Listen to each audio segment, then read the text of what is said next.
हरे कृष्णा। राधे राधे। हम मधुसूदन दास जी का जीवन चरित्र श्रवण कर रहे हैं। उसी श्रृंखला में आगे का चरित्र। महिलाएं आई, मधु को पकड़ा, उसकी चूड़ियां तोड़ने लगी। वह रोई, वह बोली, क्यों तोड़ रहे हो मेरी चूड़ी? कितने अच्छे तो लग रहे हैं। गांव की महिलाओं ने कहा, तेरा पति मर गया है। नहीं, मेरा पति मर नहीं सकता, वह सदैव है, मेरे साथ है। वह बच्ची मधु रोती रही, सबको यह कहती रही, पर कौन सुनेगा उसकी। नहीं, वह भागने लगी तो उसे पकड़कर उसके सुंदर घुंघराले बाल काट दिए गए। मेरे बाल कितने सुंदर थे, काट दिए, देखो ना।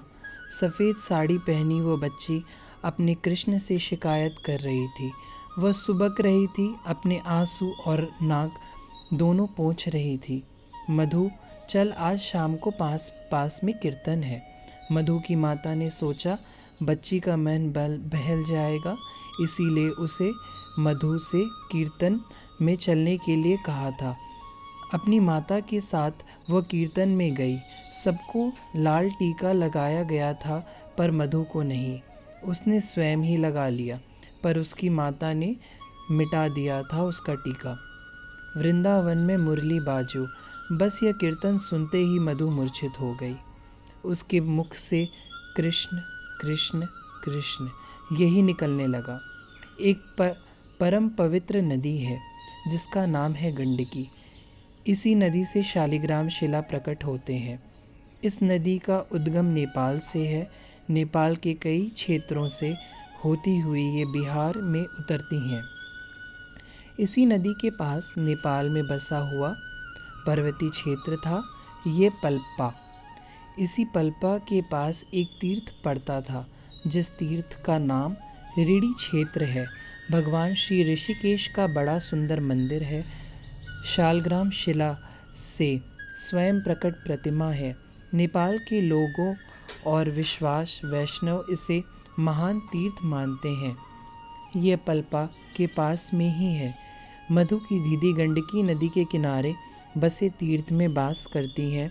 वहाँ अन्य विधवाएं माता भी रहती हैं और भजन करती हैं।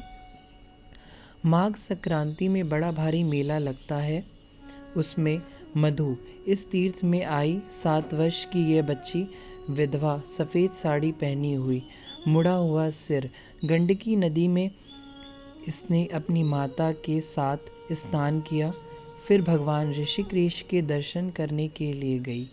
वहीं इसकी दादी थी। मधु दौड़कर उनसे मिली। 7 वर्ष पहले दादा स्वर्गवासी हो गए थे। तब से मधु की दादी ऋणी क्षेत्र में आकर रह रही थी। पल्पा नगर से निकट ही था ऋणी, इसलिए सब लोग जब जब समय मिलता दर्शन के लिए आते जाते रहते थे। मधु को दादी से बड़ा प्रेम था। दादी भी अपनी इस पोती से बड़ा स्नेह करती थी। मधु शांत थी, गंभीर थी। भजन आदि में इसका बड़ा मन लगता था। जब यह 5 वर्ष की थी तब यह ऋणी आई थी। उस समय जब जाने लगी तब यह मधु बहुत रोई, जिद करने लगी, मैं दादी के पास ही रहूँगी। पर बच्ची को ऐसे कैसे छोड़ दे। किंतु अब तो बात ही और थी। विधवा हो गई थी मधु। 7 वर्ष की बालिका विधवा, और उस समय पुनर्विवाह की बात होती भी नहीं थी। दादी से लिपटे कर मधु बहुत रोई। दादी भी रोई। दादी, मुझे लोग कहीं जाने नहीं देते, मुझसे कोई खेलता नहीं है, मैं अकेली हो गई हूँ, देखो ना मेरे बाल भी काट दिए। वह बताती जा रही थी और रोती जा रही थी। दादी की भी हिलकियाँ बंद गईं और अपनी छाती से मधु को चिपका लिया दादी ने। अब मैं नहीं जाऊंगी अपने घर, मैं तुम्हारे साथ ही रहूंगी।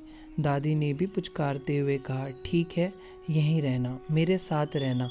उसकी माता को कह दिया, बहू कुछ दिन के लिए इसको यहीं छोड़ दो, इसका मन भी लग जाएगा। माँ ने बात मान ली, माननी ही पड़ी। मधु ऋषिकेश भगवान के सानिध्य में जी रही थी अब।